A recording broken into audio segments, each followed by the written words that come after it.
Imagine waking up in your brand new home, the one you worked your entire life to afford, only to realize your neighbor has been literally stealing your water.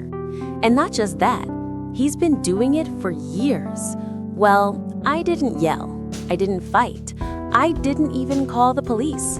I just turned one tiny handle and watched his entire life collapse overnight. If you've ever dreamed of watching karma strike someone who thought they could walk all over you, hit that like button, because this one's for every person who's ever had to deal with an entitled neighbor. Trust me, by the end of the story, you'll understand why sometimes the most powerful revenge is silence. When I bought my new house, I thought I was finally moving up in life. It was a fixer-upper in the middle of the capital city, but for the price I got it at, it was a steal. The previous owners were family friends who'd been living abroad for years. They needed cash urgently, so they sold it cheap. The place had been abandoned for so long that the main door was locked with just a padlock. No gate, no real security. When I moved in, the house looked like it had been forgotten by time. Half-painted walls, a patchy yard, and dust thick enough to write your name on. But still, it was mine, my new start. At least that's what I thought until the very first day. I pulled into my garage with a truck full of boxes and stopped. Because right there, in the middle of my driveway, was someone else's motorbike. No note, no explanation, just parked like they owned the place. I sighed, rolled my eyes, and pushed it out onto the road. Later that evening, there was pounding at my gate, loud, angry. I didn't answer. Through the window, I saw this old man, probably in his late 60s, pacing and muttering under his breath before finally leaving with his bike. Turns out, that was my next-door neighbor, and that was our introduction. Over the next few weeks, people would sometimes block my gate or wander by like the house was still abandoned. But I fixed that with a no parking sign and a brand new steel gate. Peace at last. Or so I thought. A few weeks later, I was in the shower when I noticed something strange. The water pressure was weak, weaker than usual. Then I heard something, a low mechanical hum coming from the other side of the wall, my neighbor's water pump. Now, for context, in my country, water pressure from the city lines isn't strong enough to reach the rooftop tanks, so everyone uses electric pumps to push water up. But my pump was off. So why did his turn on and my water pressure drop? I turned off the shower and stood there, dripping, a chill running through me that had nothing to do with the water. I waited. His pump turned off. I tried my taps again, and suddenly my water pressure was back to normal. Coincidence? Maybe, but something deep in my gut said otherwise. The previous owners had mentioned that their water bills were unusually high, even when no one lived here. They'd blamed leaks. But what if it wasn't a leak? What if that old man next door had been helping himself to free water for years?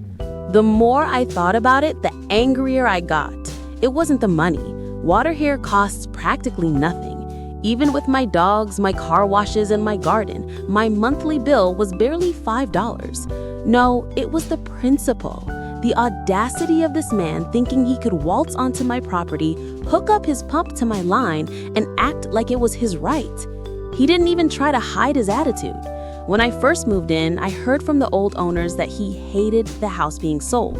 He thought it should have stayed abandoned, like some personal extension of his yard. That explained the bike. That explained the glare. That explained everything. But now he was stealing from me, literally siphoning my water, and I decided that wasn't gonna fly. I thought about confronting him, maybe calling the city or a plumber to check the lines.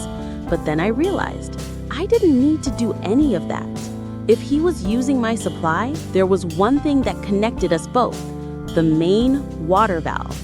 And if I turned that off at the right moment, I could make him destroy himself.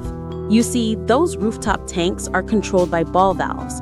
When the tank's water gets low, it opens and signals the pump to run.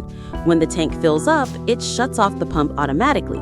But if the pump runs with no water coming in, it keeps running. And when that happens, it overheats and burns out. So I waited. 4 days ago, on a quiet Monday afternoon, I sat near my window, listening carefully. Then there it was, that familiar hum. The thief was at it again. I walked outside, calm and quiet, like I was just checking something. Then I reached down and turned the main valves off. At first, nothing happened. I went back inside, made myself a coffee, and waited. But by nightfall, I could still hear that pump running, constantly. That's when I realized he had no idea. Around 3 a.m., I woke up to shouting. Lights slicked down the next door, voices rising in panic. Through my window, I saw this old man, probably in his late 60s, pacing and muttering under his breath before finally leaving with his bike. Apparently, not only had the pump burned out, it had fried his electrical wiring too. His entire house was without power and water. The tenants were furious. In my country, cutting off water or electricity, even by accident, is a huge legal issue. Landlords can be fined for not maintaining essential services. By the next day, one tenant had already packed up and left. The other filed a complaint with the police. And because the wiring was old, 90s era stuff, fixing it wasn't going to be cheap. Within 2 days, both tenants were gone. He was fined nearly $500, which around here is a lot. On top of that, he had to refund both tenants their deposits and couldn't rent out the house again until the wiring and plumbing were fixed.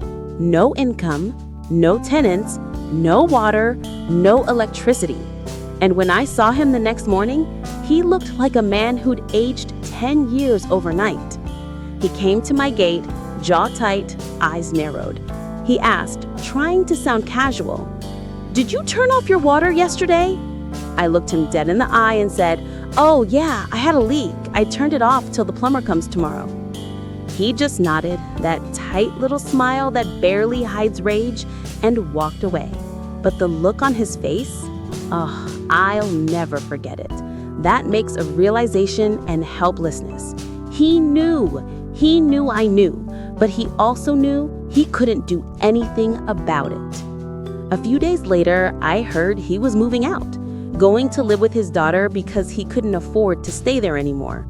His tenants had been his only source of income. He was a retired mechanic with nothing else coming in. And the best part? He finally fixed his wiring and plumbing, not to rent again, but because the house inspection demanded it before he could even sell. That's right, the same man who tried to steal from me ended up losing the very thing he valued most, all because I turned one tiny handle. People always say revenge isn't worth it, but honestly, sometimes karma just needs a little nudge. I didn't have to yell. I didn't have to fight. I just let his own greed destroy him, one drip at a time. If that ending gave you chills, hit that like button and tell me in the comments, what would you have done if your neighbor was stealing from you? And don't forget to subscribe for more true stories of justice, karma, and the kind of revenge that feels way too good to be